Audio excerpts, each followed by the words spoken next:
Good morning students. बेटा आज का अपना टॉपिक है डिग्री ऑफ फ्रीडम के बारे में पढ़ेंगे।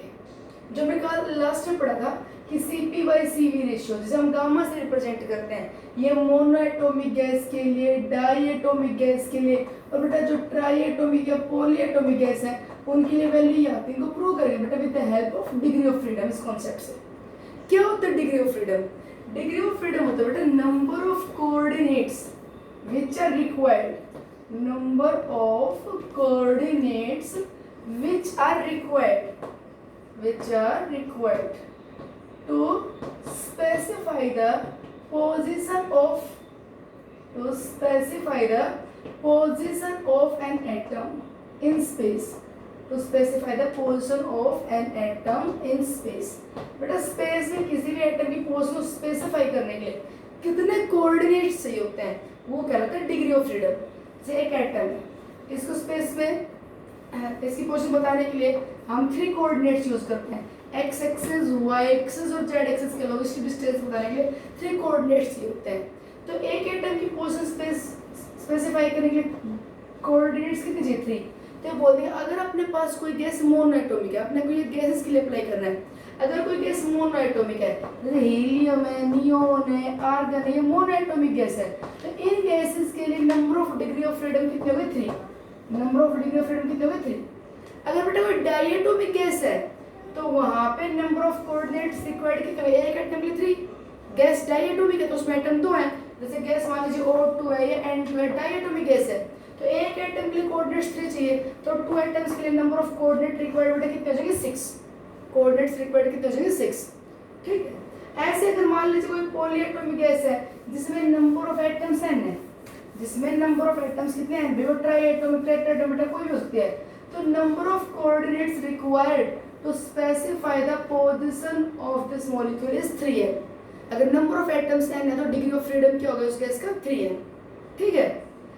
अब इसमें से बेटा कुछ तो यूज होते हैं to specify the translational motion, कुछ यूज होते हैं रोटेशनल मोशन बताने के लिए और कुछ होते हैं वाइब्रेशनल मोशन बताने के लिए। तो ये हमें निकालना CP/CV। इसका रिलेशन बेटा इंटरनल एनर्जी और एंथैल्पी से है। और एक गैस की बात ध्यान सुनो, एक गैस की जो टोटल इंटरनल एनर्जी होती है वो बेटा उस गैस की काइनेटिक एनर्जी होती है। The total internal energy obtained by a gas is equal to its kinetic energy. Gases molecules के लिए पोटेंशियल एनर्जी नहीं होती, गैस में पोटेंशियल एनर्जी 0 मान के चलते हैं, फिर बोलते हैं गैसेस के जो मॉलिक्यूल्स हैं उनके बीच में आइडियल गैस है तो force of attraction between them are negligible, तो पोटेंशियल एनर्जी गैसेस की नहीं लेके चलते। तो पूछ लेते हैं गैस की टोटल इंटरनल एनर्जी कितनी है, तो equal to its kinetic energy. Kinetic energy बेटा तीनों आ गई, ट्रांसलेशनल एनर्जी, रोटेशनल एनर्जी और वाइब्रेशनल एनर्जी, तीनों आ गई। तो ये जो number of degree of freedom 3n होते हैं, इसमें बेटा जो अगर लीनियर मॉलिक्यूल है, मॉलिक्यूल तो कोई गैस का लीनियर भी हो सकता है, नॉन लीनियर भी हो सकता है। लीनियर मॉलिक्यूल है तो ट्रांसलेशनल मोशन को बताने के लिए, ट्रांसलेशनल मोशन को बताने के लिए number of degree of freedom कितने चाहिए? 3। चाहे मॉलिक्यूल लीनियर हो या नॉन लीनियर हो। बेटा रोटेशनल मोशन बताने के लिए डिग्री ऑफ फ्रीडम चाहिए होंगे, रोटेशनल मोशन की बताने के लिए अगर लीनियर मॉलिक्यूल है तो डिग्री ऑफ फ्रीडम रिक्वायर्ड 2 और अगर नॉन लीनियर है तो डिग्री ऑफ फ्रीडम रिक्वायर्स 3। बाकी वाइब्रेशनल मोशन बताने के लिए number of degree of freedom कितने चाहिए होंगे? तो बेटा अगर total number of degree of freedom 3n है तो वाइब्रेशनल मोशन के लिए कितने होंगे? 3n - 5। और टोटल नंबर ऑफ अगर एटम्स n है तो अगर नॉन लीनियर मॉलिक्यूल है तो कितने होगा? 3n - 6। ठीक। अब बात आती है एनर्जी की, हमें एनर्जी निकालनी है। Contribution of each molecule towards each degree of freedom is ½ kBT। बेटा हर डिग्री ऑफ फ्रीडम के लिए हर एक मॉलिक्यूल का एनर्जी कंट्रीब्यूशन कितना होगा? ½ kBT। जैसे मान लीजिए 3 ट्रांसलेशनल मोशन के लिए डिग्री ऑफ फ्रीडम है तो 1 डिग्री ऑफ फ्रीडम के लिए एनर्जी कंट्रीब्यूशन कितना है? एक मॉलिक्यूल के लिए ½ kBT। 3 के लिए कितना होगा? 3/2 kBT। अगर मान लीजिए 2 रोटेशंस है तो हर एक के लिए डिग्री, हर एक डिग्री ऑफ फ्रीडम के लिए एनर्जी का कंट्रीब्यूशन कितना होगा? By each molecule ½ kBT। contribution of energy for the each atom for each degree of freedom is half kBt। पर एक बात सुनना, अगर बेटा ट्रांसलेशनल मोशन है तो half kBt for each atom, अगर रोटेशनल मोशन है तो भी हाफ kBt, बट अगर वाइब्रेशनल मोशन है ना, ध्यान सुना इंपॉर्टेंट बात है, अगर वाइब्रेशन यहाँ पे अलग से लिखते हैं, अगर वाइब्रेशनल मोशन है तो वाइब्रेशन में बेटा दोनों एनर्जी होती है, ट्रांसलेशनल भी और यहाँ पे काइनेटिक एनर्जी के साथ उपयोग पार्टिकल से वाइब्रेट करता है ऊपर की तरफ चला जाता है, तो बेटा यहाँ पे काइनेटिक एनर्जी भी है, ट्रांसलेशन तो गलत हो गई, वाइब्रेशन में क्या है काइनेटिक एनर्जी है मोशन की वजह से और साथ साथ हाइट की वजह से पोटेंशियल एनर्जी भी है। तो वाइब्रेशनल मोशन के लिए दोनों एनर्जी होती है, कौन सी, काइनेटिक भी पोटेंशियल भी। तो वाइब्रेशनल मोशन के लिए contribution of energy for each degree of freedom is kBt by each molecule। kB बेटा बोल्ट्जमैन कांस्टेंट है, जो kB लिख रहे हैं क्या है, बोल्ट्जमैन कांस्टेंट। अगर ये तो ले रहा हम पर मोलिक्यूल, अगर पर मोल ऑफ गैस ले, पर मोल ऑफ गैस तो क्या हो गया हाफ RT। ऐसे यहाँ पे वाइब्रेशनल मोशन के लिए क्या हो जाएगा RT, मतलब पर मोल कहो तो RT और पर मोलिक्यूल कहो तो kBt। वाइब्रेशनल मोशन के लिए एनर्जी का कंट्रीब्यूशन कितना ले रहे हैं, half kBt plus half kBt means kBt एक डिग्री ऑफ फ्रीडम के लिए। क्यों, क्योंकि यहाँ पे काइनेटिक एनर्जी के साथ साथ क्या है पोटेंशियल एनर्जी भी। But vibrational degree of freedom का जो कंट्रीब्यूशन है वो सिर्फ बेटा हाई टेम्परेचर पे ही लिया जाएगा, नॉर्मल कंडीशन पे इसको हम नेग्लेक्ट करके चलेंगे। कोई पूछ ले कि what is the total kinetic energy of a बाय गैस, तो यहाँ पे ट्रांसलेशनल मोशन है, रोटेशनल मोशन है, उनकी वजह से जो कंट्रीब्यूशन है वो कंसीडर किया जाएगा। वाइब्रेशनल मोशन का जो कंट्रीब्यूशन है वो सिर्फ हाई टेम्परेचर पे ही लिया जाएगा। अगर दिया जाए कि हाई टेम्परेचर तो लेंगे, नॉर्मल कंडीशन पे वाइब्रेशनल एनर्जी का जो कंट्रीब्यूशन है वो तो ना के बराबर, नेगलेक्ट कर दो। ठीक है, अभी आगे समझते हैं तब आपको क्लियर होता जाएगा क्या लिख रहे हैं। तो क्या बता रहे हैं कि हर एक एटम की पोजीशन स्पेसिफाई करने के लिए कितने कोऑर्डिनेट्स होते हैं 3। ठीक है, अगर नंबर ऑफ एटम्स है ना तो कितने कोऑर्डिनेट्स होते हैं 3 है। इनमें से कितने ट्रांसलेशनल मोशन को बताते हैं बेटा 3, कितने रोटेशनल मोशन को बताते हैं 2, और बाकी बच गए वो क्या बताते हैं वाइब्रेशनल। इसका कंट्रीब्यूशन सिर्फ हाई टेम्परेचर पे लिया जाएगा। अगर मॉलिक्यूल नॉन लीनियर है तो ट्रांसलेशनल के लिए 3 और रोटेशनल के लिए भी 3 और वाइब्रेशनल के लिए फिर कितना हो जाता है 3n-6। ठीक, अब यहाँ पे हम निकालते हैं इन सब से एनर्जीज का सम, तो अपने पास क्या आ जाएगी इंटरनल एनर्जी। देखो हमने ले ली मान लीजिए मोनो एटॉमिक गैस, अपने पास है मोनो एटॉमिक गैस जैसे हीलियम नियोन है, बेटा मोनो एटॉमिक गैस एक एटम है तो number of degree of freedom से है 3, तो यहाँ पे तीनों के तीनों ट्रांसलेशनल होंगे। मोनो एटॉमिक गैस के ट्रांसलेशनल मोशन ही कंसिडर होता है, रोटेशनल या वाइब्रेशनल नहीं होता। यहाँ पे अगर एक ही एटम है तो total number of degree of freedom कितना हो 3, तो तीनों के तीनों बेटे क्या है ट्रांसलेशनल डिग्री ऑफ फ्रीडम ही है, उसके रोटेशनल वाइब्रेशनल नहीं है।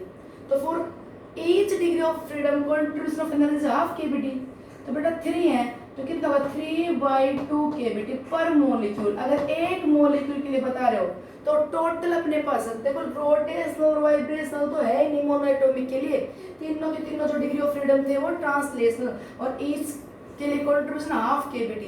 तो अपने पास जो टोटल एनर्जी आ गई that is equal to kinetic energy जो कि यहाँ पे ट्रांसलेशन की वजह से है वो कितनी आ गई बेटा 3/2। अगर पर मोलिक्यूल कहे तो kBt कर दो, ये बोल्ट्जमैन कांस्टेंट है, और अगर पर मोल कहे तो बेटा 3/2 RT। अपने आप number of moles of gas दिया मिलेगा तो पर मोल कहे तो 3/2 RT। एक मोलिक्यूल के लिए बोल्ट्जमैन कांस्टेंट लो और एक मोल हो तो R ले लीजिए। ये आ गया अपने पास इंटरनल एनर्जी।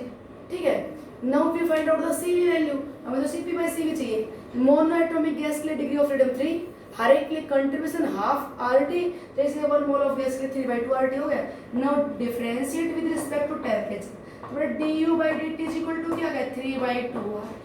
ठीक है, और आपने कल हमने पढ़ा था कि change in internal energy with respect to temperature it is equal to CV। तो न्यूमेरिकल करने के लिए मोनो एटॉमिक गैस में CV की वैल्यू रखनी पड़ेगी। किसी न्यूमेरिकल में मोनो एटॉमिक गैस और वो CV की वैल्यू पुट करनी पड़े तो CV इज इक्वल टू 3/2 आ रहा है। अगर मोनो एटॉमिक गैस में CV इज इक्वल टू क्या है 3/2 R। ठीक है, अब बताओ CV और CP में क्या रिलेशन होता है, CP is equal to CV plus NR। हमने number of moles of gas one ले रखी है तो CP is equal to CV plus R। तो अगर मोनोएटॉमिक गैस के Cv की वैल्यू 3/2 आ रहा है तो बेटा Cp की वैल्यू क्या आ गई 3/2 + 1 क्या आ गई 5/2 आ गई। अब निकालो मोनोएटॉमिक गैस के लिए गामा इज इक्वल टू क्या गया Cp/Cv। बेटा Cp की वैल्यू कितनी है 5/2r, Cv की वैल्यू कितनी है 3/2r। ठीक है, तो ये क्या हो गया यहाँ से 3/2r, तो ये r से r कैंसिल, ये कैंसिल, 5/3 आ गया। और बेटा 5/3 बोलो 3 से डिवाइड करो तो कितना आ जाएगा 1.6। ठीक, कितना आ जाएगा 1.66। ये आ गई वैल्यू ऑफ गामा। ये बताता है कि मोनोएटॉमिक गैस के लिए अगर आपको गामा की वैल्यू चाहिए तो 1.66 आती है। अब हमने प्रूव किया कि क्यों आती है 1.66। एक मोनोएटॉमिक गैस जिसमें एक ही एटम है, तो उस एक एटम की स्पेस में पोजीशन बताने के डिग्री ऑफ फ्रीडम कितने चाहिए 3। हर एक डिग्री ऑफ फ्रीडम की तरफ एनर्जी का कंट्रीब्यूशन कितना होता है एक एटम की वजह से हाफ केवीटी, एक की वजह से। और बेटा एक मोल हो गया तो कितनी होगी हाफ RT। तो एक डिग्री ऑफ फ्रीडम के लिए एनर्जी कंट्रीब्यूशन हाफ RT है, तो बेटा यहाँ पे तो डिग्री ऑफ फ्रीडम 3 है, तो कितना आ जाएगा 3/2 RT। यहाँ से du/dt आ गया, हो गया ये। Now let us case diatomic. अपने पास डायएटॉमिक गैस है बेटा, जब डायएटॉमिक गैस उसमें 2 एटम्स है तो डायएटॉमिक गैस तो लीनियर ही होगी। एक गैस में एटम ही तो है, तो एटम का अरेंजमेंट कैसे होगा तो लीनियर ही होगा। कैसे होगा लीनियर होगा। हाँ गैस ट्राई-टेट्रा है तो बेटा फिर तो वो जैसे ट्राई-एटॉमिक गैस है तो वो लीनियर हो भी सकती है और बेटा ये नॉन लीनियर भी हो सकती है, लीनियर भी हो सकती है, नॉन लीनियर भी। तो ट्राई-एटॉमिक गैस है वो तो लीनियर भी हो सकती है, नॉन लीनियर भी हो सकती है। अभी डायएटॉमिक गैस है तो डायएटॉमिक गैस तो लीनियर होगी। तो डायएटॉमिक गैस के लिए total number of degree of freedom बताने हो, मैं डिग्री ऑफ फ्रीडम का f से रिप्रेजेंट कर देता हूं। ठीक है, तो total number of degree of freedom कितने हो गए बेटा टोटल 6 हो गए, जिसमें से ट्रांसलेशनल मोशन के लिए कितने हो गए बेटा 3, लीनियर मॉलिक्यूलर तो नॉन लीनियर ट्रांसलेशन के 3 होते हैं। हर एक के लिए एनर्जी कंट्रीब्यूशन कितना होता है हाफ RT, तो 3/2 RT। लीनियर मॉलिक्यूलर रोटेशनल कितने हो गए 2, तो 2 RT। तो कितना आ गया यहाँ पे 2 × 1/2 RT। Number of degree of freedom 2 और हर एक के लिए कंट्रीब्यूशन 1/2 RT, तो कितना आ गया RT। ठीक है, 3/2 RT। ये तो ट्रांसलेशन था, ये रोटेशन लगा है, तो टोटल एनर्जी आ गई अपने पास। टोटल एनर्जी बेटा कितनी आ गई 3/2 RT + RT, 5/2 RT आ गई। वाइब्रेशनल क्यों नहीं लेके चल रहे, vibrational is considered only at high temperature. अगर हाई टेम्परेचर दे तो आप वाइब्रेशन को लेके चलना, बाकी मत लेके चलना। ट्रांसलेशन 3 एक के लिए 1/2 RT, ये 2 एक के लिए 1/2 RT, तो 3/2 RT इसकी वजह से और इसकी वजह से ही हो गया। तो टोटल आ गया now du/dt is equal to Cv होता है और इज इक्वल टू क्या है बेटा 5/2r। Cp की वैल्यू क्या होती है Cv + nr, 1 mole of gas ले रखी है। ठीक है, तभी तो हमारे 1 मोल गैस के लिए हाफ RT लेके चल रहे हैं। अगर मान लीजिए number of mole of gas n होती तो हाफ nRT हो जाता। 1 मोल गैस तो कितना होगा हाफ RT। तो बेटा Cp की वैल्यू कितनी आ गई Cv + r, इसमें r और ऐड कर दो, कितना गया 7/2r। गामा की वैल्यू क्या होती है Cp/Cv, तो Cp की वैल्यू कितनी है 7/2r।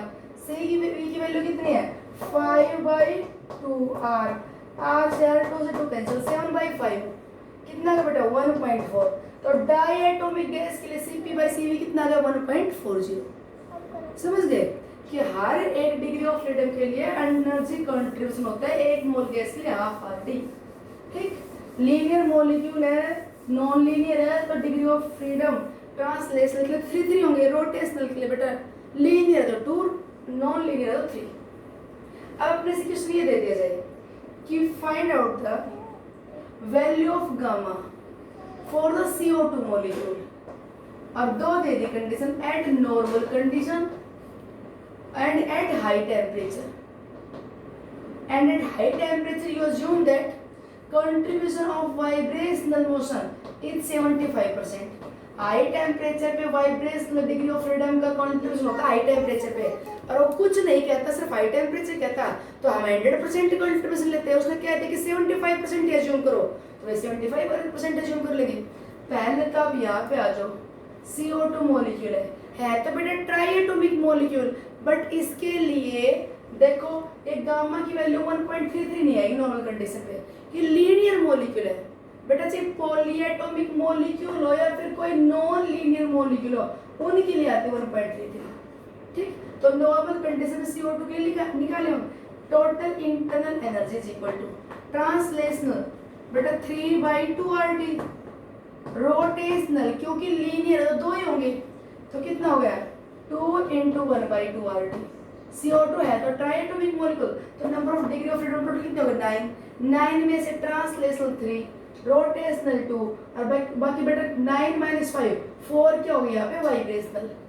ठीक तो कितना आ गया अपने पास ये 5/2 RT।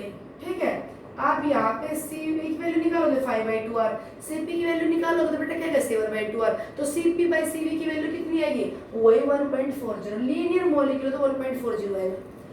अब यही CO2 के लिए क्या कह रहा है हाई टेम्परेचर में निकालो। अब हाई टेम्परेचर सुनो बात, ट्रांसलेशनल कितनी हो गई 3/2 RT, रोटेशनल क्योंकि लीनियर है तो 2 तो 1/2 RT और प्लस में बेटा vibrational. Total degree of freedom कितने हैं 9। CO2 3 एटम्स है तो टोटल डिग्री ऑफ फ्रीडम 9 में से ट्रांसलेशनल रोटेशनल बाकी 4 बच गए वाइब्रेशनल।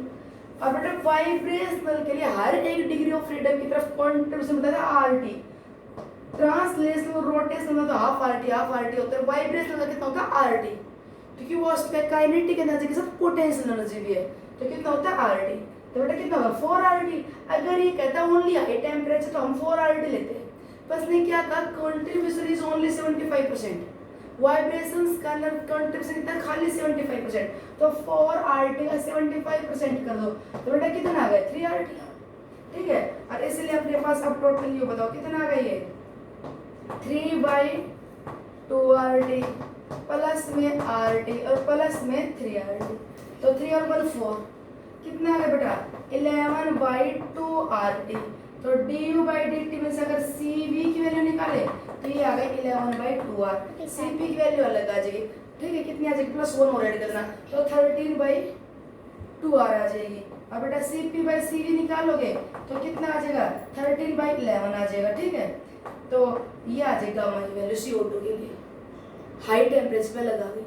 तो ये जो हम वैल्यू बताते हैं बेटे नॉर्मल टेम्परेचर बताते हैं, नॉर्मल टेम्परेचर पे। ठीक है क्लियर। तो ये था। अब इसकी इंपॉर्टेंस क्या है वो देखो। अभी गामा की वैल्यू जरूर याद रखना है, नॉर्मल कंडीशन में कभी हाई टेम्परेचर पूछे तो वाइब्रेशंस को भी इंक्लूड करना।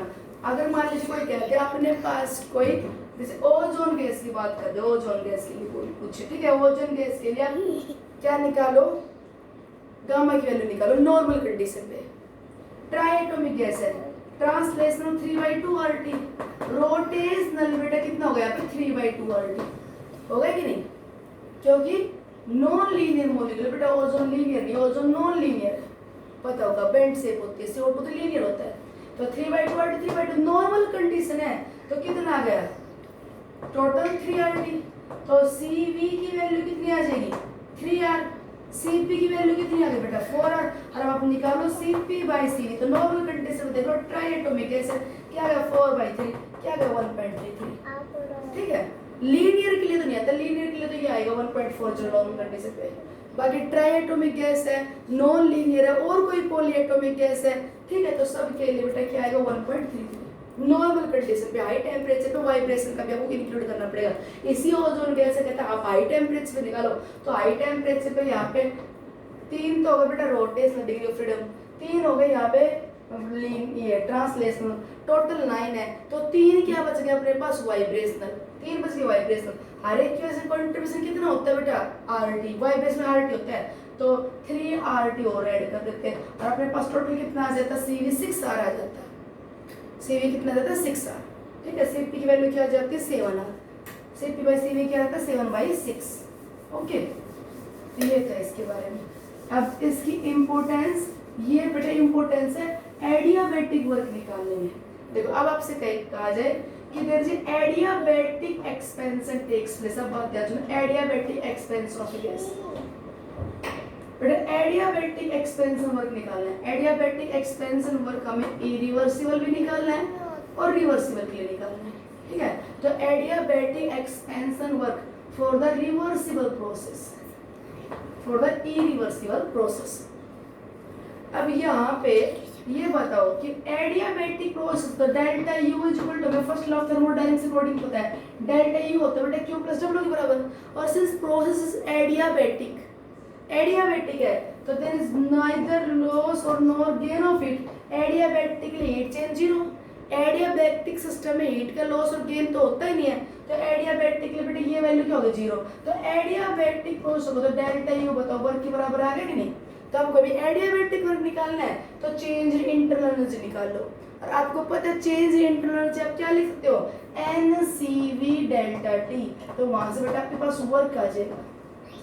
कहां से लिख दिया मैंने ये, देखो क्या बताया था कि delta U by delta T is equal to क्या होता है CV, ठीक, change in internal energy with respect to temperature, तो delta U is equal to क्या होगा CV इनटू डेल्टा टी, अगर number of moles of gas बेटा n है तो ये NCV डेल्टा टी।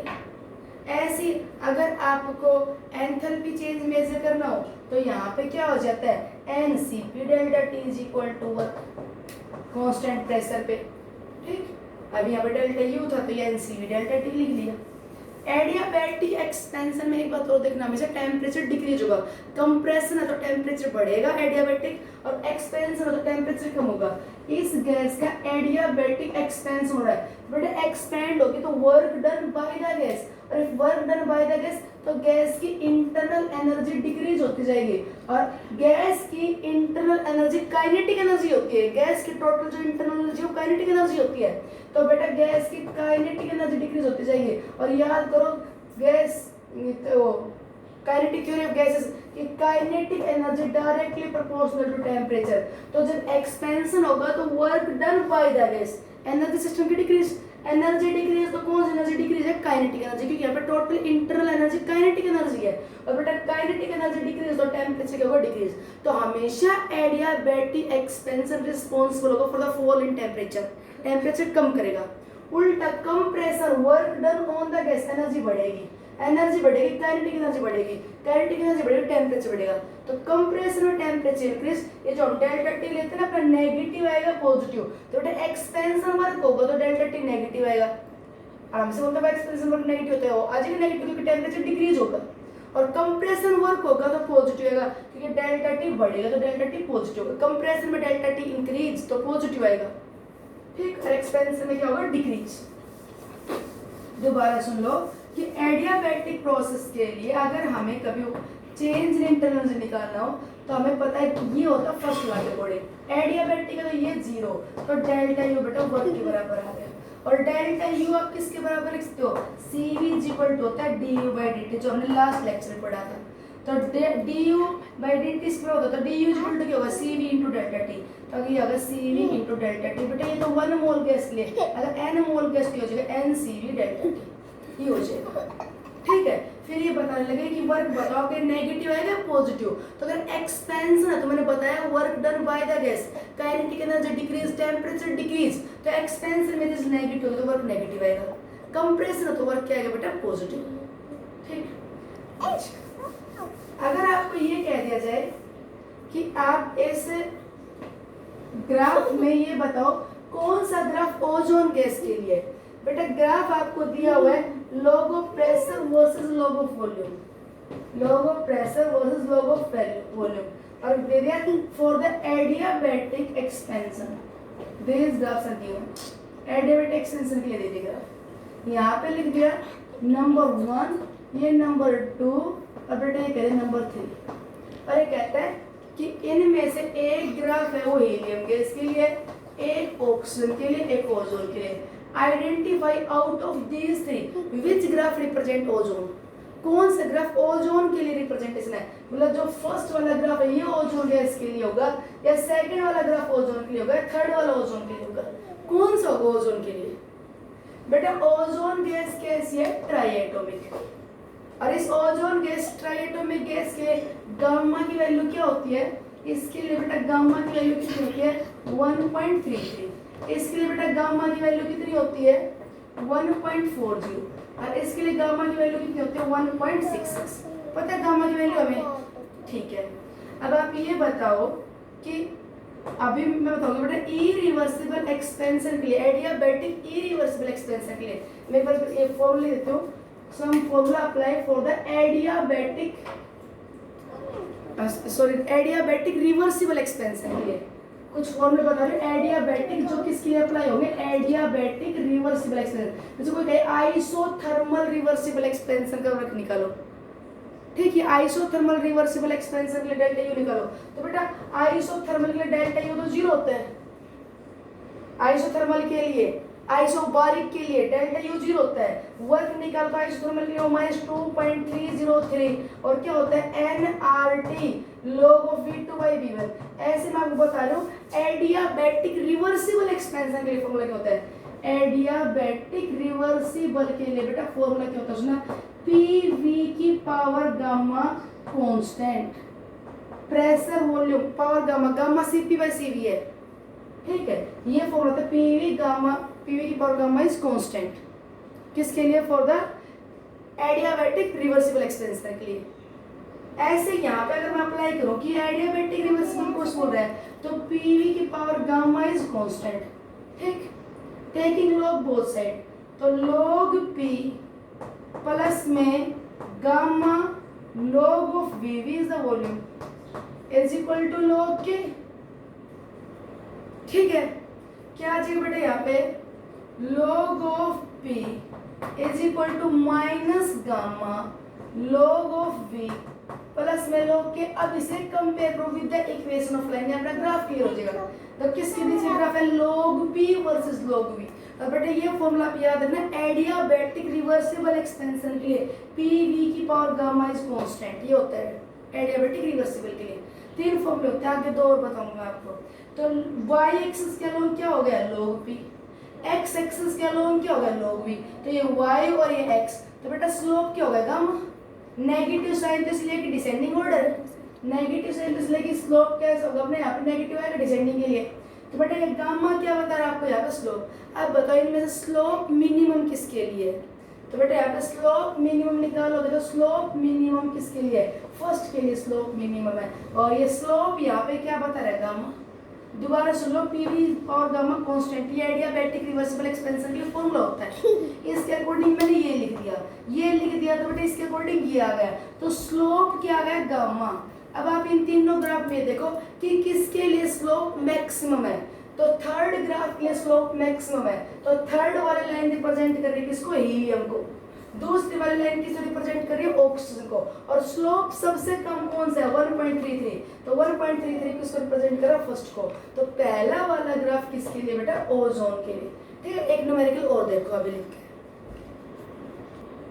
बेटा देखो ये क्वेश्चन अपने को दिया हुआ है कि 1 mole of mono atomic gas undergo this cyclic process A से B B से C से A तो इस टोटल पूरे साइक्लिक प्रोसेस का बेटा डेल्टा यू पूछ तो 0 फिर cyclic process total change in internal energy change in enthalpy delta U delta 0 ठीक है वर्क नहीं होगा वर्क 0 नहीं होगा तो इसने कहते हैं कि 1 mole of mono atomic gas है और आप इसके लिए ईच पाथ हर पाथ के लिए मींस पाथ ए बी के लिए पाथ बी सी के लिए पाथ सी ए के लिए इंडिविजुअली कैलकुलेट करो डेल्टा यू क्यू डब्ल्यू मतलब अपने को टोटल डेल्टा यू नहीं निकालना हर एक पाथ के लिए डेल्टा यू निकालना ठीक है और हीट एंड वर्क ये निकालना है और टेम्परेचर T1 और टेम्परेचर T2 भी निकालना है फिर टेम्परेचर T1 T2 तो बड़ा इजीली निकल जाएगा देखो यहाँ पे प्रेशर 20 एटमॉस्फेयर वॉल्यूम 1 लीटर अब मैं गैस रखी 1 मोल तो to calculate T1 and T2 simply apply PV is equal to nRT तो PV is equal to nRT according T1 temperature आ जाएगा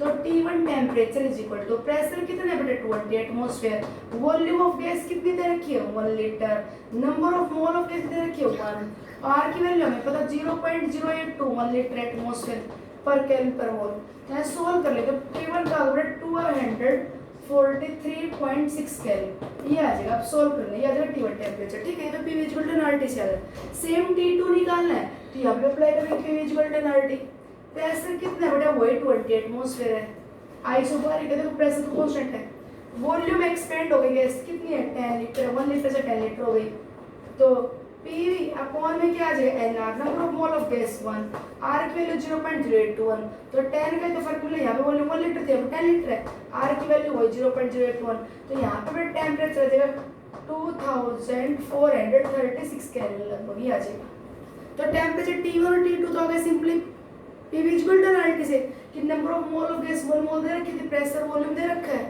ठीक, टेम्परेचर आ गया। अब आगे सुनिए, कहता है कि पाथ ए बी के लिए डेल्टा यू क्यू डब्ल्यू बताओ। बेटा पाथ ए बी कैसा है, आइसोबारिक। पाथ ए बी के लिए प्रेशर क्या है, कांस्टेंट, और आइसोबारिक एक्सपेंशन, आइसोथर्मल एक्सपेंशन के लिए डेल्टा यू जीरो होता है, याद रखना। आइसोबारिक हो चाहे आइसोथर्मल हो, डेल्टा यू की वैल्यू क्या होती है, जीरो।